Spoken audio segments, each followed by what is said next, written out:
everyone, Shabby Gamer here, and welcome to a quick episode here in our Gibraltar Challenge. This is going to be the season preview for season number 3 here.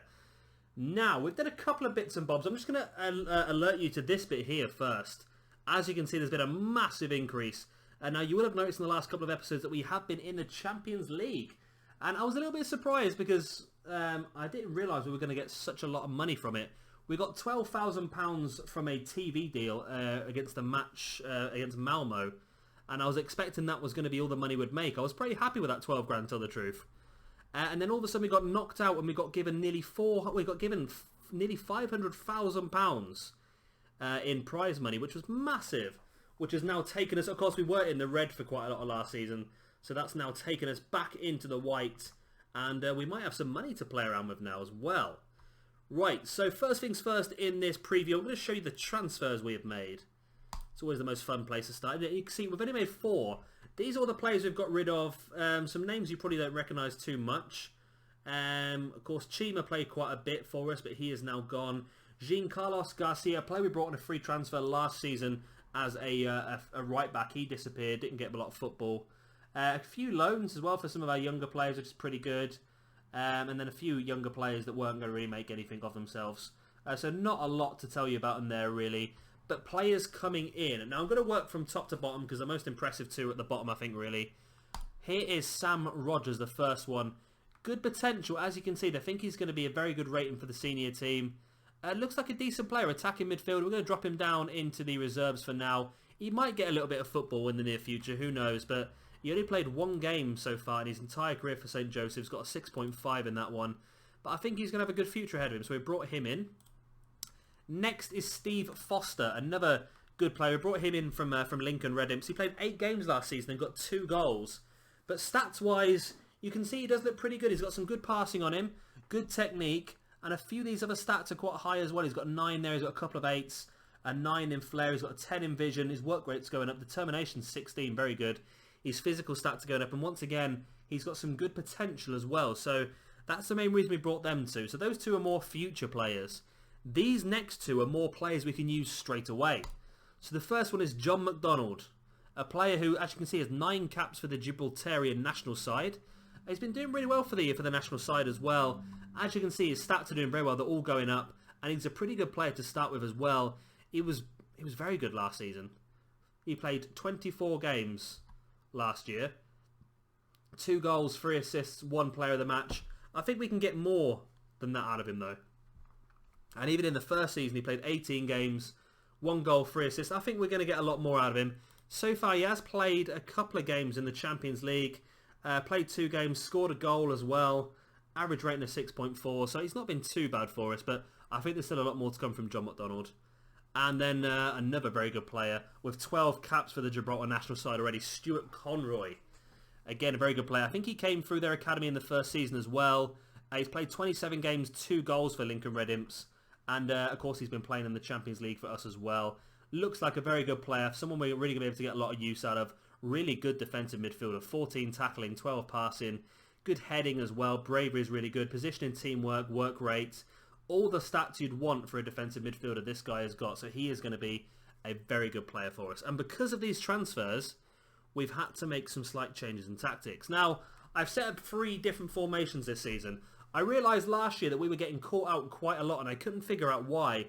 And I think it's because teams get used to the formations you play and they know how to combat them. So I've got 3 different formations here. We're going to play around with them and use them all at different times, I think. This is just what I've got at the moment as our squad at the moment. So we've got 18 players here. These are the players that we're going to be using the most. But for the majority of the season, I will be losing this view with all the reserves as well. So all these players will get a chance to play, apart from the ones away on loan. Now this is the first formation, and this is a good one because McDonald can't play as a normal midfielder. He only plays either as an attacking midfielder or a wide midfielder here. And of course Conroy is a very good defensive midfielder. So this formation allows us to use both of those in their preferred positions while still keeping Cortez, Hulk, Sargent and Evans on the pitch as well. So I think this is going to be a very, very good formation for us. As you can see at the moment, we're on contain and highly structured. That was because of the match against Malmo. We were trying to concede as little amount of goals as possible. Right, our next formation is a formation we used quite a bit last season, the 4-2-4 wide. If we come to a game that's going to be relatively easy, we know we can score a lot of goals. Let's clear this because at the moment it looks a bit stupid, doesn't it? So let's clear the entire team. There we go. It's a very good looking formation. It's very good if we're guaranteed to win the match as such. Let's just quick pick it for you. If we're guaranteed to win the match, then it's going to be a very good formation. Quite very attacking. We'll have a lot of goals in that one as well, so that could be quite handy for us. And then the last one is going to be an interesting one. This again allows us to use Conroy, although it doesn't want to use Conroy in that position. It allows us to use Conroy as a defensive midfielder where he prefers. It allows us to keep Evans out on the right where he's fantastic. Monty Griffo on the left to get some assists as well. And then we can use McDonald. And it's got Tony Ball in there at the moment, but I think we would probably be better off with one of our youngsters we got through the academy last year, Lewis Stevens. He is a very good player. So I think that's a basis around that formation. So let's have a quick look at the squad. It's not changed much from last season. Let me just do this. Let me get rid of all these people, and then I can show you the players that I've got down as the best players that we're going to use the most of. I've made everyone else in the reserve so they get constant football so they can keep match fit when we do need them. So in goal we have Callum McDonald, a player who's been very, very good for us. It's a shame he seems to have been extradited from the national side. The national manager seems to like to change around quite a bit. He's been playing Dale Coling in goal, who actually is a very good player in fairness to him. He's a very good player, but I think McDonald maybe have a better future, so we'll see a lot more of him, I think. Defensive-wise, we have got Christopher Remarino. He's going to be a very utility defender. He's going to fill in wherever he's needed. He can play left-back, centre-back, right-back. He can also play defensive midfield if needed as well. Pretty decent stats. He's only one stat away from having the Holy Trinity all above 10 as well, so that's pretty good. We have Alan Pons, a left-back. Again, a pretty good player. He's going to get more football out of him, I think. He only played 8 games last season because he had a pretty bad injury, so we should get some more of him this year. Of course, as you can see, he's played 3 games in the Champions League with an average rating of 7.23, so he's been very, very good for us so far. Steve Cooper, good old Steve Cooper. Just a fantastic player all round. Played all 4 of our Champions League games. He's really growing into a fantastic player. 10 caps at the age of 17 as well. He's just going to go from strength to strength, I think. We've got Ashley Riley as well, right back. Looking pretty decent. I think he's still got some way to go. I'd like to see him get his crossing and dribbling a bit higher as well so we can use him as more of a wing back. But so far his tackling is a 9. It's close to getting to a 10. He's got some pretty good physical attributes as well. So a pretty good player. We have Joseph as well, who can play left back, left midfield, left wing back, left attacking midfield, even centre midfield should we need him. Very good player. We brought him in last January, and he played 13 games for us towards the end of last year, and he's been a very handy player for us. He's got quite a few assists as well with his deep free kicks. Stuart Conroy, one of our new signings, going to be played mostly as a defensive midfielder, but can play centre mid if needed as well. Very good stats, like we showed you earlier on with the when we looked for the transfers. Frank Evans, my favourite player, and this year is going to be our captain as well. He's going to be very ever-present for us. As you can see, his stats are going up as well. 8 caps, 2 goals for Gibraltar. Just a fantastic player. One of my favourite players at the moment. We've got Neil Montegriffo, a good player. We brought him in the last summer. Played a couple of the Champions League games as well. Got a decent rating over 7. Good crossing. Got a lot of assists for us last year. And a couple of goals for us as well.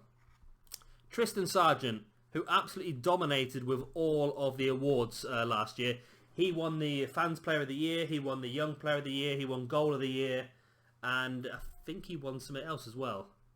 But he basically won everything that was available for us. And as you can see why, he's a fantastic player, someone who's really going to go strength to strength for us. Jack Yeboah, somebody who didn't get a lot of football last year, but a good young player. We're going to see a lot more of him this season, I think. Central midfielder, and he always seems to play fantastically when he does come on. If you look at some of his stats before, he played 16 games last year and got an average rating of 7.11, which is really, really good. Tony Ball, a player who can play right midfield or right attacking midfield. Pretty good. His stats don't look fantastic compared to some of the other midfielders we've got, but dribbling a 9, crossing an 8. He's looking pretty well. He's played 3 games in the Champions League with 2 assists. So as you can see, he's looking pretty good. 8 caps as well now for the national side. John McDonald, another fantastic player we brought in the summer, like I've already mentioned. Really good player. I think he's going to get us a lot of goals and assists this year as well. Isaac Cortez, who my assistant thinks is dropping slightly as a player. I'm not quite sure why. I don't know if it's just because of the obviously the winter break. I'm not quite sure if that is the reason. He only scored 9 goals for us last year, actually, out of 20 games, which wasn't fantastic. The year before, he scored 18 goals in 17 games, so he needs to catch back up on the goals, I think. Hulk, of course, just the big beast of a man up front. Spanish player, very, very good. 14 goals in 24 games for us last year. He's looking pretty good. And, of course, our final player, Michael Luke, who we've just... we are going to see coming up in the... I've just realised I might have ruined this, haven't I? I'm not going to say why I've ruined it. You guys can find out for yourself. A very, very good striker. He's going to do really, really well for us. And I'm expecting to see a lot more goals from him this year than what we did last year. He only scored 4 goals in 16 games, and 3 of those goals came in his first 2 matches for us. So hopefully this year we can really get the best out of him. He's only ever scored 6 career goals in 23 games. I think he can really start to turn that round. Reserve-wise, I'm not going to go through all of these. I might just show you a few. Matt Maguire is going to get some more football this year. He's a very good player. Our assistant Reigns is really good. He's got a couple of caps for the national side as well. Who else we got? Now, a player we did bring in for a match towards the end of last season was this guy, Antonio Jimenez Benitez. Played him in his first game at the end of last season. He was fantastic in that one game. So maybe we should give him a bit more football this year, and we might do that. Anyone else in here? Jack Peachman, backup striker. Good option. Scored 4 goals in 10 games for us so far. Definitely going to be good for us. He's our 4th choice at the moment, but we can still bring him in if we need to. Lewis Stevens, our best player to come through the academy last year. He's going to play quite a bit in the attacking midfield role. That's why I picked one formation that does have a couple of attacking midfielders so he can play a few games. And I think he looks like he's going to be very good. He's got a few 9s across here as well that can get themselves up to 10. Very good player. Anyone else down here that needs a shout out? Stuart Cook is a good player once again. He needs to get his marking and heading up a little bit, but a lot of his other stats are pretty green, which is pretty good. And I think that's about all you need to see. Let's just show you the highest ability one then. Oh, I think I have. Steve Foster, of course, player we brought in the summer. Liam Joyce, another good young centre-back. So we might see a bit of him this season as well. Let's go to the schedule. Let's not go to schedule because I'm going to be uploading this video. Yeah, I can't do that because it might be a little bit of a spoiler what's happened. Okay, I won't do that. Schedule, I do know off the top of my head, we have got Angels in the Pep Reyes Cup, which I believe is just like the Community Shield. So that match is going to be coming up in the next episode. And we also have our first 2 matches of the season coming up in the next episode. That is going to be against Europa FC and Lincoln Redham. It's a really difficult start to the season. However, from what I can tell, Europa FC have released a lot of their best players this season. And they've lost a lot of their top players. So they're going to be a bit weaker this year. And I'm hoping we can take full advantage of that. As you can see, they had a lot of Spanish players last year. Now they've got a lot of Gibraltarian players, which means they've had to bring through quite a lot of their academy by the looks of it. So I think we might be able to, I wouldn't say run away with the league, but I think we're going to have a much stronger chance of doing better this year. So there you go, there's the Pep Reyes Cup. It is just a one-off match by the looks of it. Yep, it is just a one-off match. And of course, we've already been drawn in the quarter-final of the Senior League Cup against the Lynx. Another cup I'd like to do a little bit better in this year, as well as the Gibraltar Rock Cup as well. But I think that's about as much as I can show you at the moment. Of course, you already know, you've seen the Champions League games already. Those are the stats already. Hulk's already knocked in 4 goals this year in Champions League football. McDonald with a... McDonald hasn't knocked in a goal. Frank Evans, John McDonald, Michael Luke with goals as well. So it's going to be an interesting season. Like I said, I think we're going to do a lot better this season. I think we're going to dominate the league. But we'll have to wait and see what happens, I suppose. And I'm going to try and upload that next episode pretty soon. We're going to have another episode uploaded pretty soon, actually, which is going to be a couple of international friendly matches. That's going to be coming up for you probably... I might actually upload it same day as this one. Those international matches are against Bermuda and against Singapore. So keep an eye out for that. And then as soon after that video, we will be uploading the first video for season number 3. Now, what I'm going to do is I'm going to probably... Oh, no, I can show you the schedule, can't I? I'm being stupid. Yeah, you know all the Champions League scores already, don't you? So what I think I'm going to do is we will upload our first episode as a free match episode. We'll play Angels, Europa FC and Lincoln Red Imps. And then I think after that, we know what the league's about this year. We know what the teams are about. And I think probably what we're going to do is we're probably going to make less videos for this season. Probably just show you some of the more important matches, some of the cup matches, some of the more important league matches. And we're just going to try and get through this season a bit quicker because obviously this save is going to be a very long-term save. And if I keep showing you 10, 15 videos per season, it's going to take an incredible amount of time. But we want to get about sort of 25, 30, maybe even 40 years into the future. And that's going to be a lot quicker if we drop it down to maybe like 5 or 6 episodes per season. So it doesn't get too boring for you then either. But like I say, our first episode is going to be Angels, Europa FC, and then Lincoln Red Imps. And then after that, we're probably going to come back and maybe have a few episodes that are just 2 matches rather than 3 matches as well. But I think that's about as much as I've got to tell you on this season preview. I hope you are looking forward to it. I am absolutely well excited right now. I'm going to get this first episode recorded straight away, play these first 3 games, and hopefully they're going to be all 3 victories. Who knows? I'm hoping so. And look at that, Malmo. 21,000 people turn up for the Malmo match. And we nearly sold out the stadium twice here for home as well. That just shows how big we've done. But yeah, that's enough of me whining on. Yeah, please like this video if you have enjoyed it. It does help me out a lot, makes it easier for other people to find, and just grows the series, grows the channel, all that sort of good stuff. And of course, subscribe for a lot more of this Gibraltar challenge. A lot more coming for you straight away. I've been Shabby Gamer. Thank you very much for watching. I'll see you next time.